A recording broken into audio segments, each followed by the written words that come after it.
చుట్టూ ఉన్న చెట్టు చేమ తోబుట్టువులింకా నీకమ్మ. చుట్టూ ఉన్న చెట్టు చేమ తోబుట్టువులింకా నీకమ్మ. ఆగక పొంగే కన్నీళ్ళే నీ ఆకలి దప్పులు తీర్చేనమ్మా. ఆగక పొంగే కన్నీళ్ళే నీ ఆకలి దప్పులు తీర్చేనమ్మా.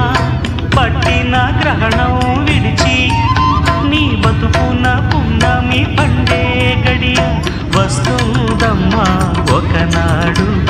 చూస్తున్నాడు